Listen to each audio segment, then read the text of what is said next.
Okay, so I want to tell you guys about this movie called Big Game, and I'm warning you right now, I'm going to tell you all about this movie, like the entire plot. So if you don't want to hear spoiler after spoiler after spoiler, click away. But this movie is just so batshit crazy, I have to spill the beans. All right. Samuel L. Jackson plays William Allen Moore. He's the lame duck president deep into his second term. Ray Stevenson is Morris. He's the Secret Service agent who literally took a bullet for the president. I wouldn't trust that guy. Air Force One is on its way to Helsinki for this big summit when all of a sudden, alert, alert, alert, they're under attack. Somehow the defense system has been disabled. How could that have happened? Ooh, I told you not to trust that Agent Morris guy. However, he does take POTUS to an escape pod, and then a bunch of Secret Service agents leap from their plane, but their parachutes malfunction. Only the president and Agent Morris land safely deep in the unforgiving forests of Finland. Now check this out. As fate would have it, today is also the 13th birthday of this little Finnish dude named Askari.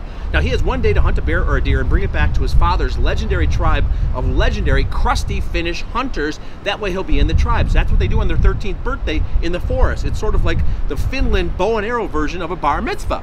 Okay, now you know who else is in the forest? Hazar. Who's Hazar, you ask? Well, I'll tell you. He's the wealthy, completely insane terrorist who shot down Air Force One. Hazar plans to hunt down the president, then he's going to kill him, then he's going to stuff him and mount him like a trophy. I'm not even kidding. Okay, back in Washington, D.C., we got a bunch of veteran character actors. They're paying homage to every political thriller in the cliche book. You know, Ted Levine, he was the crazy-ass killer in The Silence of the Lambs. He was the guy that said, "It puts the lotion in the basket." He plays a general. Victor Garber is the vice president. Felicity Huffman is the head of the CIA, and there's Jim Broadbent. He's an anti-terrorism expert, and he dresses like a professor, and he eats a sandwich. That's how we know he's super smart. Even when the president's life is in danger, he's walking around munching a Sammy. What is going on? Now, President Samuel L. Jackson gets the crap kicked out of him over and over and over again. At one point, the crazy terrorist and that bad Secret Service agent, they put him in a freezer. Don't even ask me why there's a freezer in the middle of the forest, there just is. And they helicopter him out of the forest. But Askari, our little bow and arrow boy, he leaps onto the freezer and he cuts the president loose, and they eventually wind up in the wreckage of Air Force One. And for the second time in 24 hours, the president ejects from the plane and they shoot straight up in the sky. This is the most believable movie ever, I'm telling you.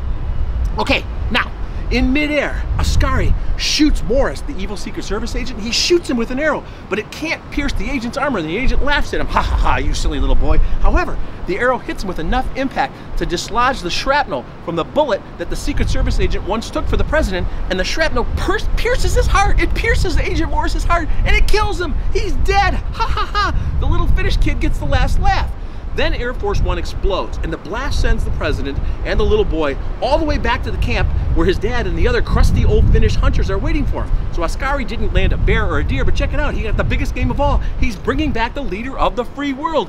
Yay! He's accepted into the tribe of crusty Finnish hunters. Okay, now we go back to Washington, D.C. one more time. In the men's room, the anti-terrorist guy kills the vice president. Now nothing can be traced back to him.